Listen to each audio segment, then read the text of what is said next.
Hey, we're back. Grab your drink of preference here.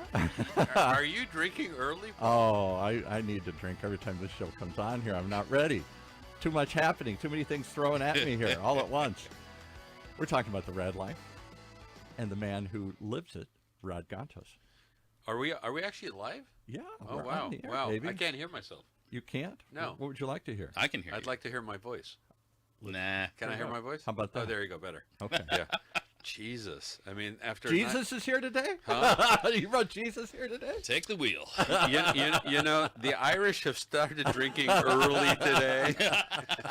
He sounds like in the headphones. He sounds like Jeff Goldblum. Do not I encourage like him. that. This guy can stay. Hello. How do you stroke Paul Roberts' Yeah. ego? Well, that's it. I get real slow. Name him a very known and very funny and Cool. sardonically dry comedian, Yeah. and he will love you forever. Absolutely. Yeah. So, Jeff, we're on, right? That would be you, Paul. Oh, yeah. We're on. We're Okay. on. The Raad Life is the one, we do shows for the City of Hope This Hospital. is how Paul Roberts on OC Talk Radio promotes the Raad Life, a show that's been on the air for almost Exactly. 9 years. Okay, But it's he's a amidst show. all these- It's a show I don't understand. I don't know what it's. I don't know what it is. I I know what the City of Hope show or the Hispanic Chamber of Commerce is. I know what Pedigo electric bikes are. I know all these other brands that we promote. The brand, the Raad Life, is the biggest one of all, and everybody just goes, it's the Raad Life. So let me ask you, Matt, is there a problem with that? if it's the biggest one of all, there is no problem. There you go. It sounds like the listeners know what it is, and They that's know. all that matters. That's So exactly right. it's for one of the two listeners probably that we have. Would you call the station and actually explain to Mr. Paul Roberts What the show is what about. the show is all You about? could crowdsource the definition of the show. You know, Seinfeld pulled this off for how many seasons? Show about Exactly. nothing. The show People about- miss having a show about nothing. right. Well, but our show is about some stuff Okay. on occasion, and I think it's a show about everything. It really is. And I needed to take a break after that last election cycle where we interviewed Why? 18 candidates in a period of 3 weeks. Yeah. Oh my gosh. You had a Right, marathon. and it was some of them got on, some of them didn't, but I just needed to go cleanse. I needed to go shower. I needed to just go. No reflection on the candidates I interviewed, by the way. I was going It to say, just did you the feel nature- dirty afterwards? The nature, or- yeah, because you know what, God, and I said that when we were interviewing them, right?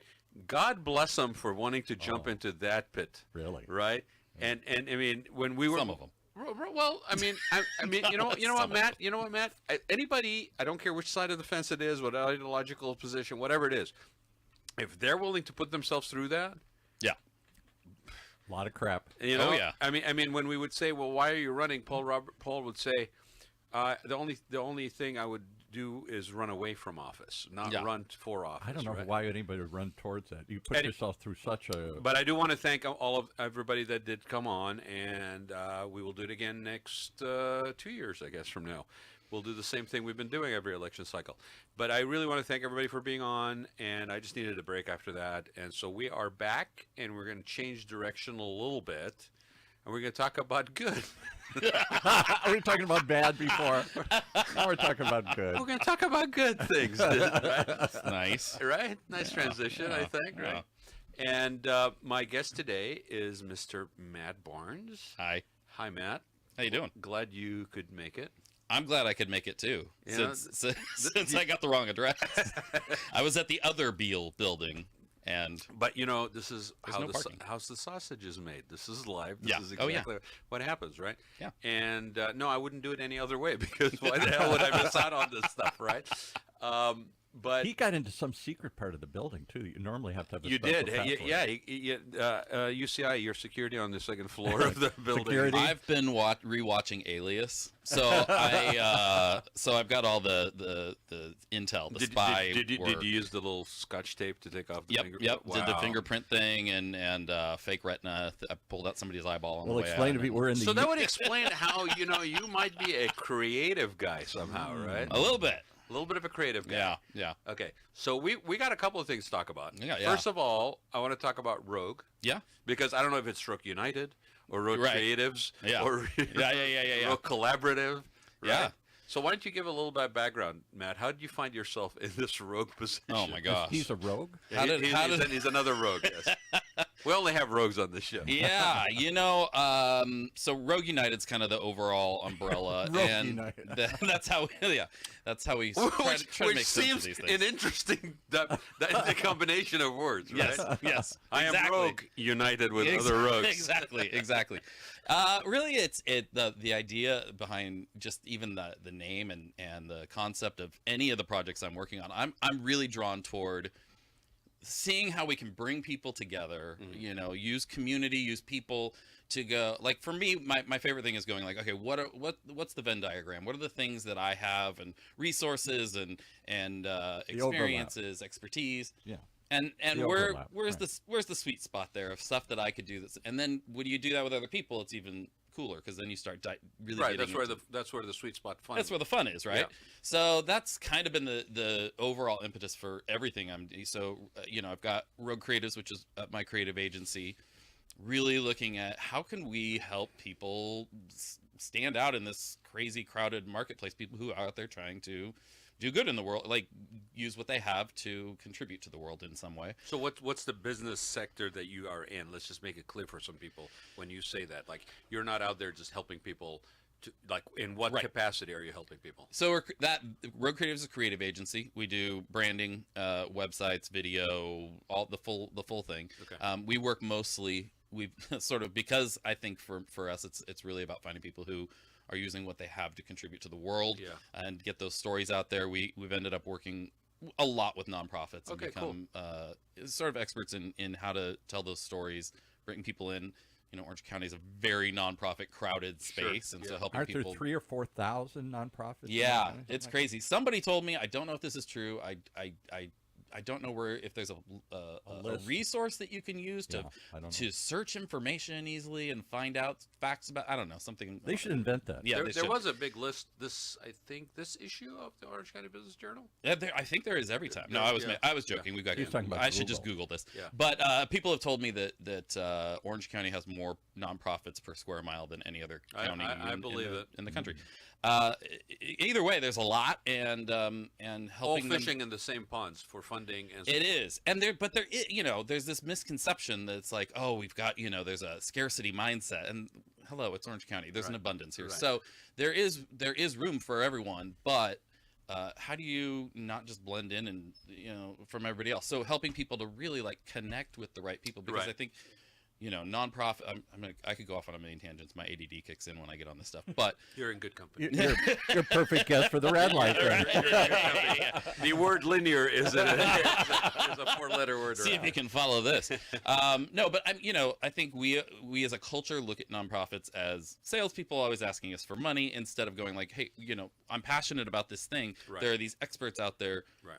Dedicated to solving that problem. I can be a part of that by supporting them, and so we're doing a bunch of stuff to beyond Rogue Creatives to try and change some of that. And then there's Rogue Collective is our space, which we're trying to really use that to build. We're over by Hoag Hospital in Newport, and it's got co-working aspects. We've got a podcast studio, but we're trying to build a collaborative community, a place where people can come together and do what we're talking about. Yeah, Thank you. Cool space. Thank you. And then the other one is that kind of doesn't fit as well. It's just kind of out there is Rogue Aviation, which is my Rogue Aviation. Yeah, okay. So I see the connection immediately. It's a helicopter flight school and tour operator. We're at John Wayne in Long Beach. We've got I think we have 6 helicopters right now, and we I got into flying, and my original career was education, and so it was looking at it going like, gosh, there's a lot of flight schools that aren't doing a great job, and people are cutting corners on things and safety and the way that instruction is happening. And so partnering with my flight instructor to go like, you bring the knowledge of aviation and I'll bring the educational side and kind of the storytelling side, and we could do something different. So we've been doing that since 2017. So when I want to step back for a second. Yeah, when you say education, Matt, what were you doing before you went rogue? Well, it's so rich. I mean, yeah. I know. You just keep. But it's great because every time you do that, it's just brand recognition. You're just reminding the people where to go. Rogue. Go rogue or go home. So yeah, I started out in education, teaching high school, did a master's in education, taught some college for a while, and then I did a master's in organizational leadership, did some consulting. I've always been involved in creative endeavors.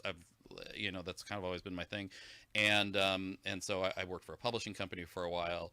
I did a lot of consulting and things, and then it was kind of like, how do I bring all this together? So to was there a moment that you can go back to and go, this was kind of like a light bulb, like this, I want to do this, or was it just kind of like a combination of like a pursuit of passion in different ways, and then it's just kind of coming underneath a bigger umbrella? Yeah, I think more of that. It was slowly came together and started to crystallize as like, oh, there's some opportunities here. Yeah. And as I meet people that have other skills, other Yeah. experience, expertise, Yeah. I look for, oh wow, if we combine these, we could do something really cool and Yeah. different.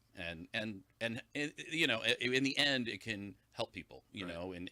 Whether it's in aviation and making sure that people are getting safe training and thorough, or it's making sure that people's stories are getting told, or it's bringing people together to solve problems, So which do is you- what we're doing with our newest thing, Creating Good. Yeah. So do you find yourself suffering from the same thing I suffer from, which is the fact that you don't want to continue, you don't want to always be doing the same thing? Like variety is Oh, yeah. actually a like a motivator for you. Like Yeah, it keeps oh. you going, kind of, especially with the creative outlet side of it. Absolutely. I mean, the nice thing right now is that, with the exception of Rogue Aviation, which is obviously at airports, Yeah. everything else is housed out of Rogue Collective. So I can bounce from thing to thing to thing, and it keeps my ADD energy Yeah. up and going, and we use all of it to support each other. So it's really all part of a bigger machine. To the creative supports the space, and the space supports the Creating Good stuff we're doing. So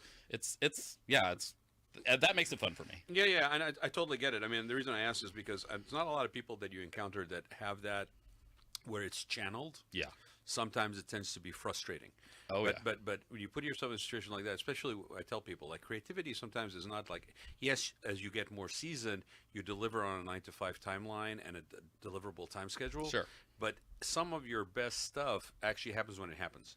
Absolutely. And so it could be 2 o'clock in the morning. It could be 6 o'clock in the morning. It could be 4:30 with a cup of coffee in your hand. Yeah. And if you're around people that are also engaged in a creative manner, you're feeding off that energy as well, which is critical. Yeah. I think, right? Well, and that's the selfish part behind Rogue Collective, is just like, if I can have many more creative people around, I need the creatives to siphon off their creativity inspires creativity. It's like I can be around other people who are and run ideas by and hear what they're doing and get inspired and excited by it, and makes me want to do other it's that that to me was like, I'm creating a space that is going to help me thrive. That was part of why I actually went and taught interior design at universities, because after doing it for so long, I needed to be around people that basically were not, and provide them with the ability to not be restricted. Yeah. Right. And feed off that a little bit, but then also feel like you've given input and kind of passed on. Yeah. Certain for things. sure. Yeah. So it's the reason why I'm even like taking time to basically talk about this, because it makes perfect sense then. Yeah. To take the involvement with the nonprofits, and by the way, nonprofits need it, man. I mean, I've been on a lot of boards. That is very much essential, and in many cases, it's not built into the structure of a nonprofit. So to have an agency that's basically focusing on that, to highlight the unique value proposition, to basically customize how the delivery of the messaging is, that's super critical, because at the end of the day, yes, there's a lot of nonprofits. Yeah. There's a lot of people that are doing it, on a very shoestring budget. Yeah. Oh, yeah. Right. And so I'm not talking about the big guys, and the small guys are doing good work, but they need that support, that creative, strategic support, right? But even the big guy, I mean, the big guys we're so in this mindset that nonprofit. I mean, it's the only industry defined, like its name defines it, right? Like nonprofit. It's in the title. It tells you. And which, by the way, only means that I can't show a profit at the end of the year. It doesn't mean that I can't spend money. It puts everybody in the wrong mindset of like, oh, these people should be on a shoestring budget. They shouldn't attract the best talent. They shouldn't be paying people well. And that's just BS. Like Baloney. go solve all the problems You're of the right. world, but do it on a shoestring budget. And by the way you do that is to tell the story, so because you need the support of people, but you can't spend money to tell the story because that's overhead. It's all such it's so backwards. And it's actually so you bring up a very good point, because as a nonprofit, you're supposed to be not only philanthropical, you're supposed to be like not bragging. Right. Like there's almost an assumption that you shouldn't be bragging Yep, about your yep. nonprofit, right? But at the same time, You have to. it's self-defeating. Well, here's the thing, like, and it's funny you bring that up, because I've been talking about that a lot this year, of the fact that nonprofits have been told to be humble and it's all about the people, right? Yeah.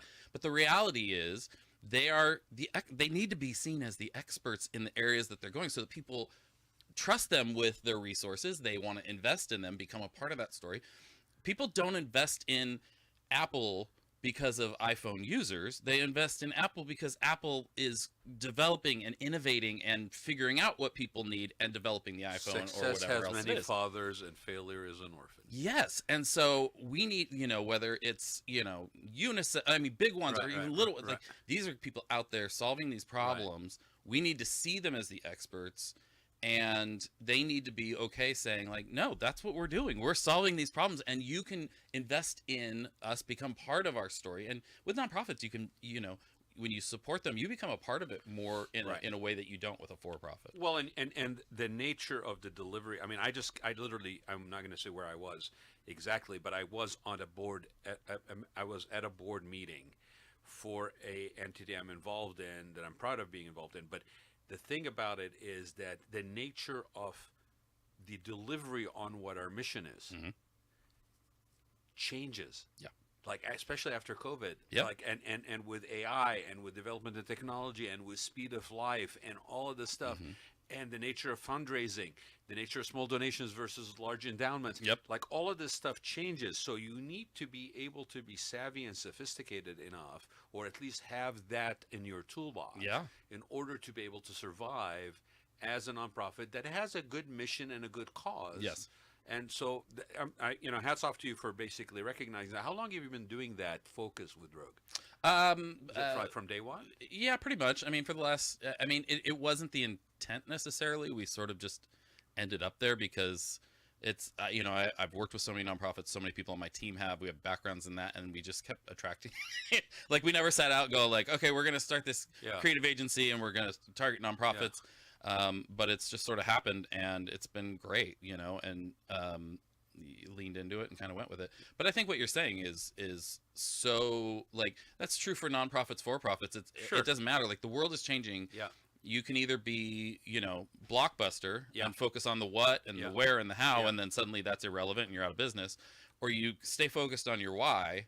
And as the world changes, you can flex and change with it, because your why the details change. But you have to do that. Like, you have to be intentional about that. Well, and you're still, I find that in some cases with growth in general, whether it's a profit or for a nonprofit, is the growth for growth's sake also distances you from the actual and beneficiary. Yeah.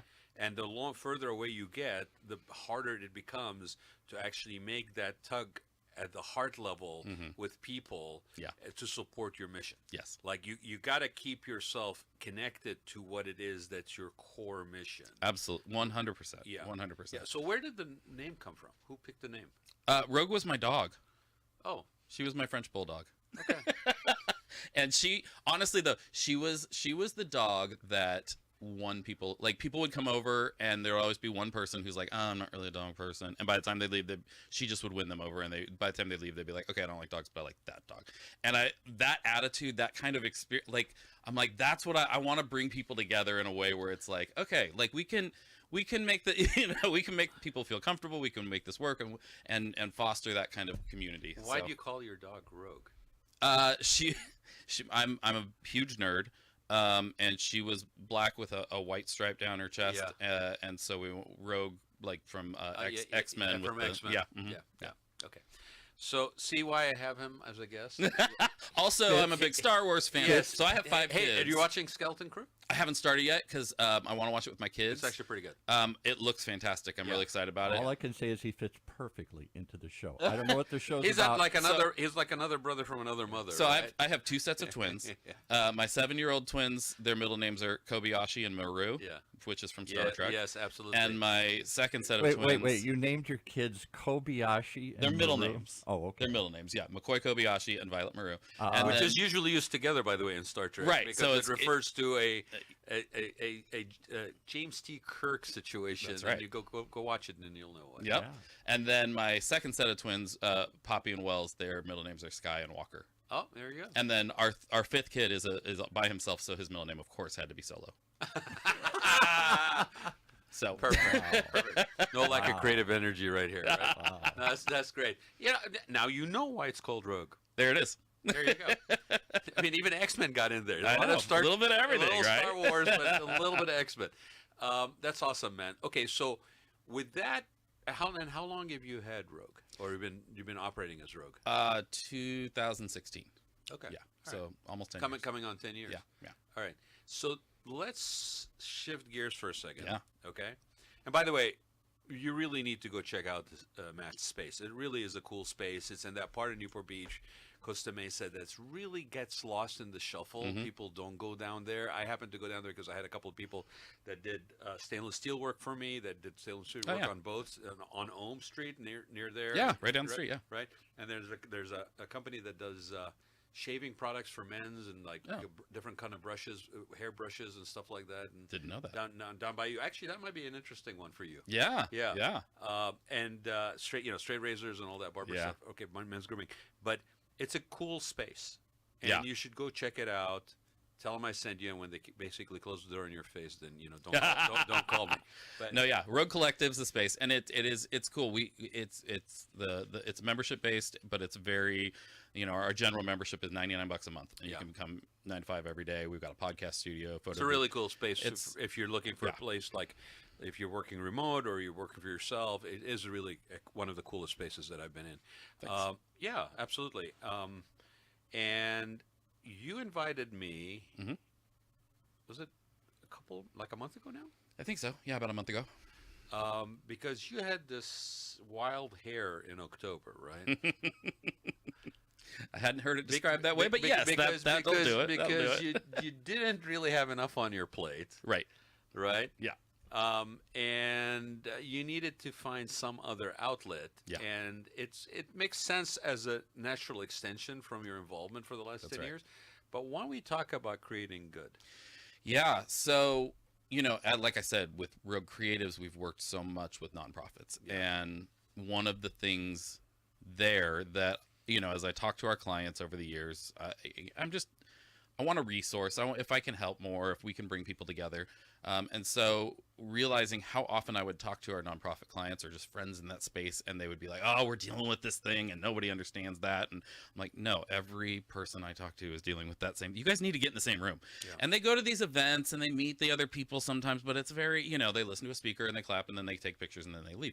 And I was like, we need a space for these people to come together and just talk. So we started a thing last year called Nonprofit Connect. And it was just for nonprofits to connect. And it was amazing how often somebody would make an offhand comment. Oh, somebody goes, oh, we're working on this thing, whatever. Somebody else goes, oh, did you ever try this thing? Mm-hmm. And they're like, oh, no. And they come back the next month and they're like, Yeah, because everybody's operating in their own silos. exactly. They're like, wow, you solved all of our problems. Or we had one person that came back the next month and was like, we did what you said. We raised $1.5 million. Yeah. And they'd never raised more than 70,000 before. Right. So I mean, it was stuff like that and the power of that. But at the same time, we were building creative community there and doing creative meetups because we love creativity. Yeah. And but there's a lot of creative meetups around here. Sure. In fact, we host 2 of the biggest ones in our building, creating more creative mornings and connecting things. And so I was like, why am I trying to compete with that and create the same thing? And I don't really care the difference between a nonprofit and a for-profit. No, to they're me, all- it's just people who want to use Fine. what they have. If you're a chef and you want to start a restaurant because you want to share that with people and you want to create community, that's just as important to me as a nonprofit that's helping like a feed Bell people. Brecken or something. Yeah. Yeah. No, and I remember every single board I've been on, at one point or the other, I basically would look at everybody and go, okay, you have to operate your nonprofit Yeah. like it's a business. Yeah. So you're right. Other than the name on the door Yeah. being slightly different, or the category you filed for your taxes Yep. being it's the same operation. Yeah. So I wanted to tear down that wall and bring people together to go, how for-profit, nonprofit, I don't care. I want to create an opportunity for people in all those categories to connect, Yeah. who just have the same passion and heart to use what they have to add to the world instead of just take. And then, solve problems. Because again, like when you bring people together and it's like, well, I've got this experience and you've got, so we started creating good and shut down Nonprofit Connect, shut down our creative meetups, and just combine them together to basically be this. We've got a podcast. You should come on my podcast sometime.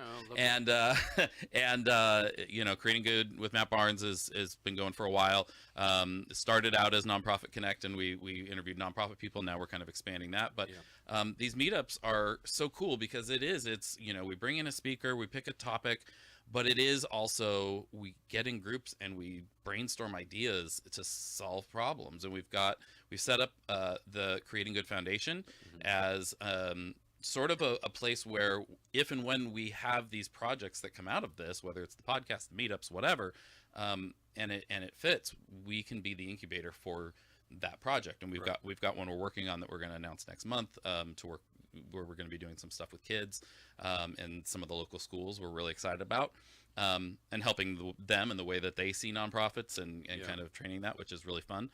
But yeah, it's just an opportunity to go, okay, we've got one of our resources is this building and our network.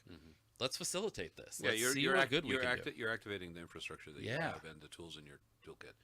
What I want to ask you something regarding that aspect of it. Two things. Do you find that because you touched on it a little bit about like people going to networking situations and really not getting anything out of it, right? Yeah. I think there's been a shift, especially after COVID, in terms of and maybe it's partly also about where a person is in their career path or in their life experience path, right? Where going to a conference with 400 people does nothing for me anymore. Right. Like, give me a room of 25 to 40 to 50 max, and I have a chance to basically make some genuine connections. Exactly. Meaningful connect, right? Yeah. Yeah. So do you find that is also something that we're almost kind of like reinventing a little bit or re-emphasizing? Because especially in a world where we're also in contact, but we're not really connected. Exactly. Yeah, 100%. I mean, I'm so happy right now because I feel like the world is where I've been for a long time as far as like I would go to those conferences. I would speak at those conferences. I would, and Same. it was great. Like it was fine, but I've always preferred that. I've always preferred something a little less some structure, but a little like more like opportunity to connect and smaller where you can actually connect and meet people intimate. and build a little bit of community there. And I mean, honestly, like sometimes the impromptu ones that are 5 people are better than the ones that are 50 people. You know what I mean? Because you just, I don't know. So, well, didn't you always find out, like when you went to those 400-person conferences or 500-person conferences or bigger, that actually the connections that you made that you actually got some value out of were the ones after the conference? Absolutely. Yeah, it's the guy at the open bar. It's the person you met in the lobby or at the bar or whatever. It was very rarely on the floor or in the sessions or whatever. But I think people want genuine community. I think people want genuine relationships because it's hard to have. I think there's a lot of superficial. There's a lot of acquaintance relationships. Yes. I got 11,000 people on my LinkedIn, and I know every single one of them. Of course, 100%. I can't add any more 5,000 on Facebook, but I know I'm the same way. Yeah. I'm like, okay, but yeah, I mean, that opportunity to actually connect with people is what is bringing people in, I think, and what people want. And so we want to facilitate that. So let's talk about you said genuine, and I've always said that this show I will never do it pre-recorded.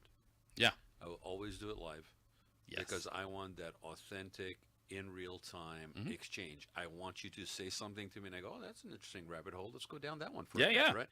And we've had some amazing experiences. I mean, we had a guy whose dad dropped the bomb on Nagasaki. Oh my on the show. gosh. We had the great grandson of Geronimo sit and talk about the Trail of Wow. Tears, right? How do people find us? They find us. I mean, we've been around long enough, I guess, right? Yeah. And it's all about that. It has nothing to do with my interior design, hospitality business. It has nothing to do. Yeah. It's a sit down and connect. Yeah. And visit with someone. Yeah. Midweek, little vacation for me, right? Well, and isn't that Wait why a minute, I want to write this down. Oh and my put it on gosh. the show notes. What was it again? What? I was trying to get the description I'm for trying the to get show. the description of the show still. Paul, seven after years. 9 years, still doesn't know what the show's about. my Even when I gosh. mention it, he's not paying attention. But that's why podcasts are taking off, right? Right. I mean, it's like it's why somebody like Conan would leave doing late night, because he's like, I can actually have full conversations with people, Right. and people are interested in that. Right. Real conversations, authentic, uncurated. Yes. The art of conversation is something we have lost. Yes. If we don't have an agenda or to-do list, we can't get together and sit down and talk about stuff, right? If we Right. don't have a goals and aspirations and a whiteboard, we can't friggin' sit down and talk about stuff. People used to sit on a stoop of a brownstone That's right. and have a conversation with the neighbor next door. Right? Now we don't talk to our neighbors. Yeah, right. So it is definitely part of the energizing part of what I do every week. Yeah. Right. And I think it's the same for you. Oh, yeah. So based on that, let's kind of flip this a little bit to the nonprofit, because we said that there's like, I don't know, God knows how many. Was it, we say 32,000 nonprofits in Orange County or something like some crazy something crazy. some crazy number. Okay. Do you feel that also in that sector of the economy, and I'm not, you can say I don't want to answer that question because it's somebody that you service that economy, right? But do you feel that we also in some cases have, some of these organizations have kind of lost their way Oh yes. in terms of like genuine empathy, genuine authenticity, Yes. genuine compassion? Yes. The frustrating thing is the ones that haven't tend to be the small ones that aren't making as much of an impact as they need to be. Correct. And that's where we're constantly looking at how can we resource them while letting us still pay the bills. Right. And some of the bigger ones, not all, but a lot of the bigger ones, they become so either lost in bureaucracy, institutionalized, controlled by a board that is very interested in name recognition and not actually worried. We'll go to them and say, this is what is going to help take you to the next level. No, we don't want to do that because that just seems like work or extra, or people who know that I'm affiliated with this already know that it's that, so we don't want to change that, that kind of thing. And I'm like, but that will let us help more people. Mm-hmm. Yeah, that's not what I'm in here when for. That argument is not compelling, I'm like, oh, this is the wrong fit. When I'm like, no, this is what's going to help you actually help more people or help achieve your goals more, whatever. And they're like, nah, we're not really interested in that. I'm like, okay. And there's unfortunately a lot of that, because you get the, and that's where, when I'm doing coaching or working with smaller nonprofits to help them do strategy and all that, one of the things from the very beginning, I'm like, you really have to set, as a small nonprofit, before you become big, the tone for, not letting donors tell you what, because I've had nonprofits where we've had a whole strategy, everything's good to go, and they have one donor that comes in and goes, yeah, if you do that, I'm pulling my funding, I'm not interested. And they're like, we can't afford to lose their funding. Right. And I'm like, so it's that, when you're small, let people know, like, we don't do directed giving, we don't like that. You're trusting us as the experts to go and do this. And when you're small, you can do that and build on it. But so many of the bigger ones, I'm telling you, I've sat at board meetings where the conversations were about like funding, future endowments, and corporate sponsorships and all this stuff, right? And yet turning the people that are the end recipients of the mission of the organization, that would be able to contribute both financially and in volunteer capacity or some other support means to the organization's consistent continuity of their programming and maintenance of their operations. Okay, those people were never part of the conversation of being brought in as vested partners Never. and stakeholders in the organization. No. You're on the receiving side, Yeah. but you're not on the participating side. Yeah. And it seems self-defeating on multiple levels, including the fact that those are ambassadors that are firmly first impacted, Absolutely. that could speak volumes for what the impact of your mission is and the Yeah. organization is, right? Absolutely. Yeah. Yeah. So how do you have sort of a vetting process, or do you find yourself in a situation, because I mean, again, you're running a business, Yep. right? How do you make those decisions? Have you found yourself in those situations before? Yeah, I mean, it really is a situation by situation kind of thing, and sometimes it's trust in your gut. And like I said, the smaller ones, it tends not be the problem, but they can be a little more micromanagey and difficult in different ways. But Right. I think it's really. It's hard. It's hard because on the surface, a lot of them look great, and then you get into trying to work with them, and you're like, "Oh, we're not gonna."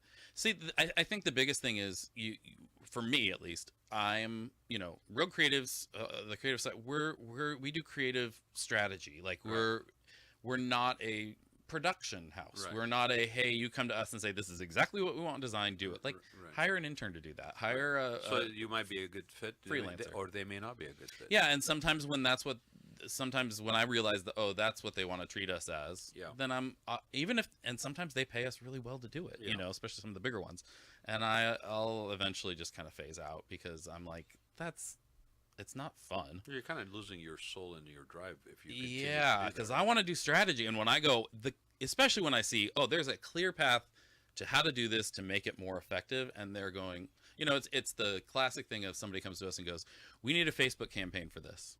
And we look at it and we go, the audience for this is not on Facebook. You need to be doing this over here and doing this over here. And they go, yeah, we just want to do a Facebook campaign.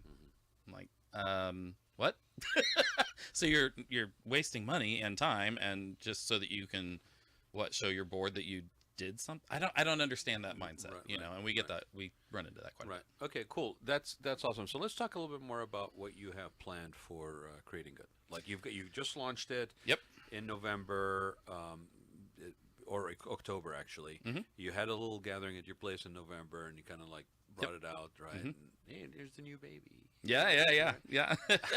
What? And we don't know what the name is, but we're gonna call it Creating Good now. That's right. Right. And he does have actually a logo with a smiley face on it. Yeah. So there is a personification icon to this. What do you have in mind for this? Yeah, so we're hosting monthly meetups. We're not doing it this month because December's crazy, but we'll be back in January, the third Wednesday of every month at Road Collective. We're hosting these meetups. We're bringing in different speakers. And like I said, really actually getting in groups and brainstorming ideas and solutions that anyone can take and run with. We also let people online ahead of time submit a problem that they're trying to figure out, and we'll do a quick brainstorm session at the beginning. We'll pick one of them and do that, so that people can walk away with actually practical solutions. And my hope is that it's not limited to those meetups, that this inspires people. A fluid thing. It's a way of a living thing. You start to see like the benefits of this, and it's like, I can call people up all that. So if we can do that, and then we'll be announcing, like I said, in January, it's going to be called Creating Good Kids. It's our first big project that we're doing, where we're going to raise some money and work with a local school as a pilot program, but basically helping kids to figure out, what am I passionate about, what's something I care about, and how do I do the research to find who's doing that, and providing them I think we're looking at $10 a month charitable allowance, so that they can get in the habit of doing that and putting something following up and seeing where their money goes and how it actually can impact. And that came out of a combination of a conversation on the podcast and a conversation I had with my, at the time, 6-year-old daughter, when she was asking about, Dad, how come I see so many people that are homeless, or and talking about that, and then organizations, and she's just going, whoa. And I started thinking, like, if I had these conversations as a kid, I probably would look at nonprofits a little bit differently. Sure, and if you're too young to actually volunteer, this gives you an opportunity to maybe take some part of your allowance and actually, or whatever assigned, and put it towards something, and then watch a return on your investment, and it gives you an incentive to follow up and educate yourself and get more involved in the community. Exactly. Yeah, no, that's a very cool, very good idea. You have something come up, and you have an event coming up. Yes, right? yeah, this weekend actually. The OC Santa Bar Crawl. It's been going on for a while, but we are partnering with them. We're kind of the main sponsor for this, and it's it's a bar crawl. So community During fun holidays during the season. holidays. Did he say bar crawl? Which you need. Yes. Yes, the Irishman speaks. I woke up. He You woke said up. bar Irishman woke up. That's right. So it starts at 3:00 on Saturday at Malarkey's Irish Pub down on Newport Beach Peninsula. Oh, perfect for you, Paul. And yes. and all the proceeds are going to the Eli Home for Abused Children, which is an amazing nonprofit that the work that they do is really incredible. They've been around for 41 years. What work do they do? So they run shelters for women and children who have experienced abuse. And it's far more than just the shelter. It's All the helping them support all stuff. the support that they need. It's one of the few there's very few that do it where the parents and the kids can be together, or Yeah. the mom and the kids can be together. Yeah. And it's really amazing to hear the stories of what they've accomplished. And so we wanted to support them and get involved. And you can go to creatinggood.co and get the information for that. So we also, as part of Creating Good, we have our Creating Good pledge. Yeah. That we're asking, we're trying to get, our goal is to get 50,000 people to take in the next year. And so we're asking people who sign up for this to consider taking the pledge as well. Paul, go to creatinggood.co and take the pledge right now. Typing in right now. And you get a little, if you take the pledge, which is super simple, it's just saying basically like, hey, in some simple ways, I'm going to, whether it's my business or myself, like commit myself to using what I have to create good in the world. And you get a little badge you can put on your website and to show that you're creating good. And so we're doing this event, and we're using it also as people register to get more people to take the pledge. But it's a great cause, great purpose. And that's this weekend? It's this weekend, yeah. Mhm. People need to get tickets? Yeah, they can, and you can get the information at creatinggood.co. Creatinggood.co. Yep. And go take the pledge. I took the pledge. One of the things that you guys actually did in your goodie bag, handed out, and you mentioned it also when you stood up and kind of introduced the concept for everybody who was there in November, is you guys had cards. Yeah. Talk about the cards. The COT cards is what we call COT them. cards. I don't know if that name was just kind of a I didn't get placeholder. I didn't give any to Paul yet. Sort of stuck. So, But he needs to work harder to get his COT card. We wanted to encourage people to recognize when they see people doing good and invite them to be a part. So it's a little card that says you've been caught creating good, and on the back there's a QR code that says join the movement, and it takes them and explains what creating good's all about, and they can Busted. learn You more got about caught there. doing good. And, Yeah. then what do? Slap you or hit you? And you say, "Wait, don't give me this. Get away from me here." It really sounds like Jeff Goldblum. It's really weird. Like this, he's behind me. I can't see him. So in my mind, Jeff Goldblum is sitting behind me. But He is. yes, Jeff Goldblum. He needs to slow down a little and get Take a some little take bit some awkward weird pauses Yeah. and some moments, that type of thing. But you've got the intonation down beautifully. Keep working. He's on trying it. on. But yeah, no, we're not slapping people. We just want to. It's. Well, how do people react when you do this? People are shocked when you walk up to them with anything, and they immediately think you're going to confront them in a negative way. Well, they think you have a disability and you're trying to jump. Right. There's sometimes confusion, but I think people are so. We're so not used to people acknowledge. I mean, even on the Exactly. news, like when do they talk about the good stuff? They never talk about the good stuff. If So it bleeds, it leads. So exactly. There's that little bit of like, oh, well, thanks. Okay, yeah. And there's a willingness, I think, to check it out because it's like it's an unexpected little thing. Just stop and think for yourself, right? Paul included. I mean, maybe it's a reach, but just stop and think. Okay, I'm still on the bar if crawl. somebody actually acknowledged you Yes. for something huge. that you didn't expect to be acknowledged for, or Right. that you, even better, you did as part of your nature or just because. Yeah. And then all of a sudden somebody actually recognizes that for you, and there's no, well, now that I recognize you, I'm taking a donation, here's a basket or something, Yeah. it's just for the sake of it, right? I think people are actually hungry I agree. for that kind of connection. Can I give you an example of that? Well, years ago, I had a bar called Kelly McHugh's in Mission Viejo. It was around for about 10 years. Irish pub dressed up as a pool room.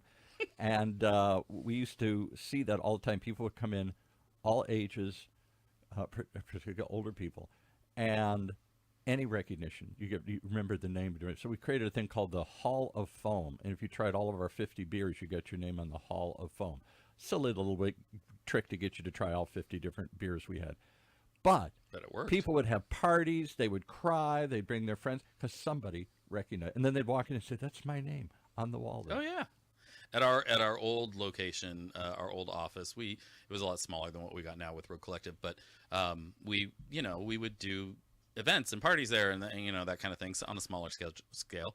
But we always, and I don't know why we didn't do this here, but we had a Polaroid camera, and we just, everybody who came in we kept a wall, and people loved it. Like it's the dumbest, smallest, easy, but they loved that.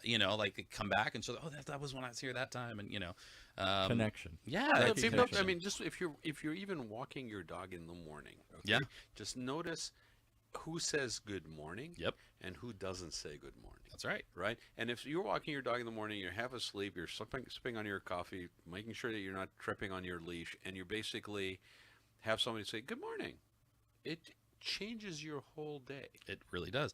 And how often do we not say good morning because we think, oh, I don't know, I don't want to, maybe they don't. More often than not. And exactly. Often the other person's thinking the same thing. Just do it, and it when that happens, I know for me, like during COVID, going for walks with my kids and all that kind of stuff, and people are kind of keeping their distance.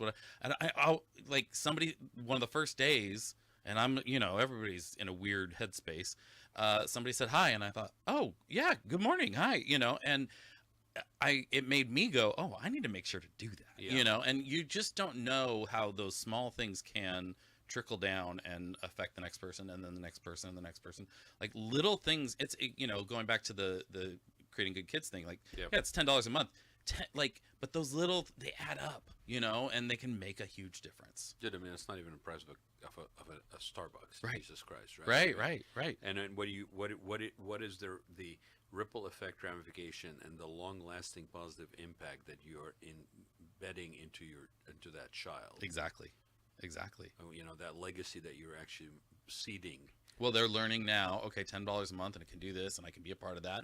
But when they actually have, they grow up and they have more funds, and more, then they've. But aren't we used to the opposite? I'll tell you one more quick story here. During COVID, my wife, she's around 70 now here, she was walking into a Target in Laguna Niguel, and she had a mask on. Yeah. And because she's older, she's thinking that's probably a smart thing to do. Sure. And a young guy in his 30s comes up to her and doesn't say, "Thank you for doing something nice." He starts screaming and says, "Take that mask off, lady. We don't wear masks here." And his 6-year-old son starts screaming, joins in and says, "Yeah, lady, that's stupid." Oh, jeez. My wife was so shook up. She said, "One, why can't I wear it if I want to? And this is the interaction I'm getting. Nobody comes up and says, 'Here, can I open the door for you?' It's you're stupid and take that off." Well, and those things happen. Like there are those people more out there, often than not, and I these think days, that's what people are afraid of. Right. But when we can show that, like, no, you can say hi, or you can. It doesn't matter. Like, let's just be kind. Let's just show a little love and be kind. There is a thing that happened almost 10 years ago, and we were kind of going down that path. But as we got more and more desensitized, and became those like internet. Trolls. Not trolls, but like armchair warriors from the anonymity of a screen. Yeah. Right? We basically confused political correct with polite. Yes. Yeah. Absolutely. And somebody said, "Well, you don't need to be politically correct," and we was like, "Okay, I don't need to be polite anymore." Right. But civility. Yes. Is a dying thing that is seriously negatively Big time. impacting everything. Yeah. And that's a perfect example because, again, I don't blame that child. He is a product of this environment. It's a nurture situation. And What's the other example he has? It's hard because we're also influenced by these things. As you were saying that, like I was such a bit, I masked up. I did all the things during COVID and whatever. And now I find myself when somebody walks in a mask, I'm like, wait, why are they wearing that? What? And then why do I care? I encountered somebody today. Why do they care? I encountered somebody today, Exactly. Matt, and he said, "Oh, but I'm coming off the back end of a cold, and I just was trying to be considerate." Absolutely. And I'm like, "Oh, that's awesome. Thank you." Yeah. Yeah. Right. And I think So you're teaching the opposite, which is great, because I think we're so afraid to speak, and we assume that when somebody speaks, it's only because they're going to yell at us. well, and the Absolutely. example that you use, Paul. Here's the thing that sometimes gets lost. A child, especially like fathers, sons. I mean, I can speak for myself, but I'm sure we have probably common ground on this. Is you're constantly looking for that approval, Absolutely. that validation. Absolutely. Right? I mean, so shit. Sometimes you're like in your 60s and you're still fucking looking for that approval, right? Yeah. Yeah. All right. So, I mean, and if it wasn't the case, then therapists wouldn't have a business, right? I mean, it's like, right? But the thing about it is that child who said, "Yeah, lady, that's stupid," Yeah. is basically looking for validation as the eye of the father, Absolutely. right? And he has no alternative example. Well, the father has set this as the value. This is the value. And so if you meet that, then good job, son. And you're like, wait, what? That's no. I mean, it's funny. You said you took the Creating Good pledge. The 5 things there, are of what that pledge is. The values there are: show love, be kind, stay curious, be cool, and what was the last one? Have fun. And really, those all just came from those are my house rules for my kids. Right.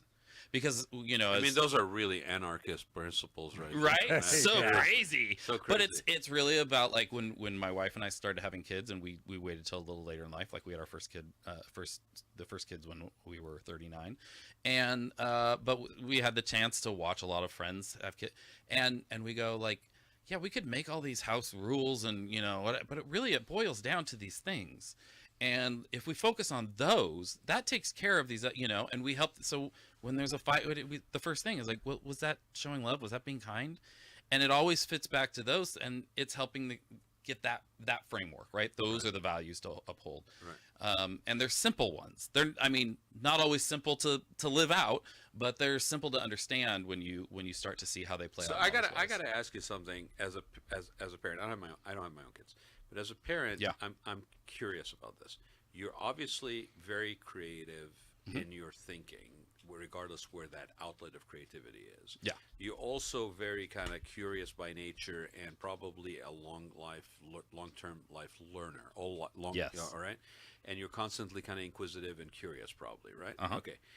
When you have kids in this society today, where the programming is so intense Yeah. in terms of involvement and sport and club and after school activities and all this shit, right? Yeah. Now, I don't know about you. I didn't grow up with that. Yeah. I had room Yeah. to be a kid, to Yep. to pull that book off a shelf and go, "Oh, what's this all about?" Yeah. Like, how do you manage that as a parent that is living a creative Yeah. life choice? I would say, I mean, it's definitely a challenge to find that balance. We have the practical side of, we have 5 kids too. So like, how do we have to say no to some things, right? Right. And so, but I also, so like when I was a kid, it was probably. And did you come from a large family, Matt? I had, there's 3 kids. Okay. So not as big as what we've got. Right. But we, like we had the sports and we had the things, but there was still a lot of space too. It was both, right? We had, and what I didn't love about that was if I, and I think this is just a very 80s thing, because I feel like I talk to a lot of people who experience this, where it's like, okay, if I go do Little League, all right, and then after the second week, I'm like, I don't think I like baseball. I don't think it's for me. But this is my first time really trying it out, or that's where my friends are, whatever.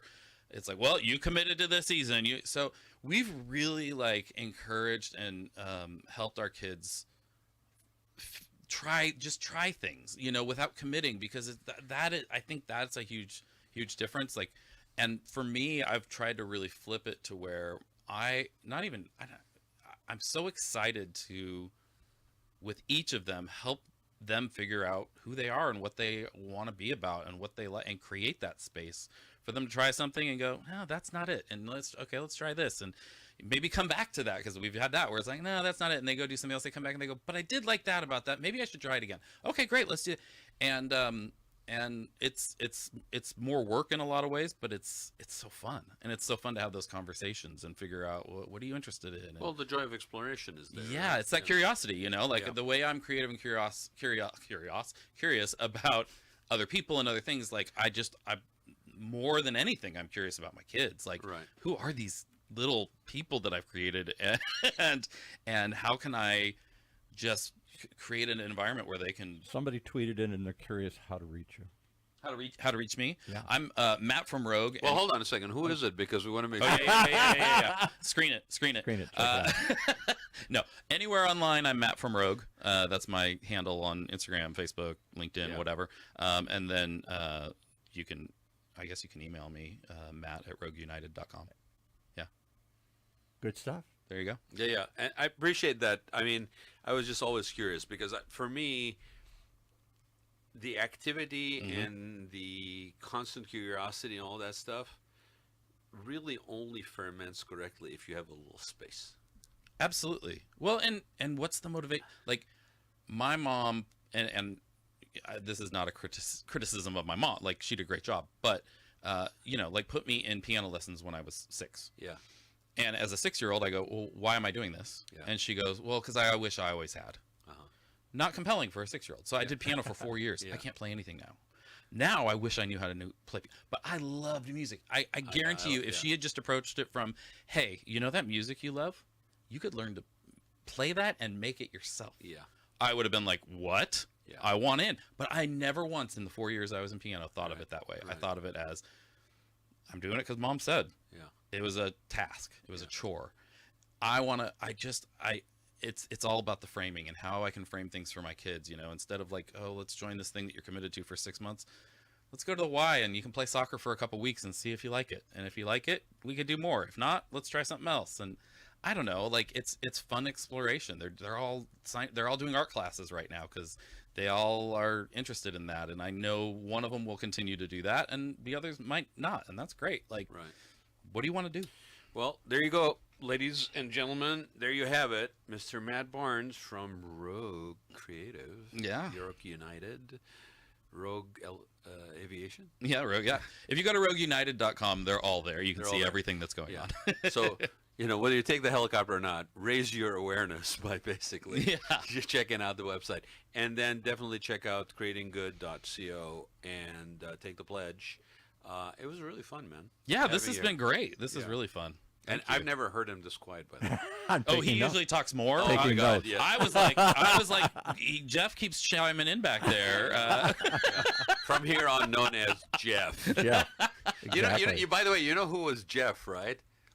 Jeff was the animated robot. Oh, yeah, on oh, right, on Craig. Craig Kilborn. Gilmore's show. Oh my gosh, or not Kilborn, Craig Ferguson. Ferguson, Love that. I need to get Paul a Jeff tag. Oh my gosh, it was like he had the That's Price right. is Right name Yes, tag. on it. exactly. Yes. Exactly. All right, I that's loved him. Thank you, Matt, for naming him Jeff. He is from here on known I'm as Jeff. I'm Jeff. glad I could. This is what create happens some when good you here. get creative good making doing here. Thanks everybody for joining us. It was a great show. Look forward to seeing you guys all next week on Wednesday, same time, same bad channel. Paul, thank you. Matt, I appreciate you. Absolutely. Thanks. Appreciate Keep this. doing the good, man. Yeah, you too. All right.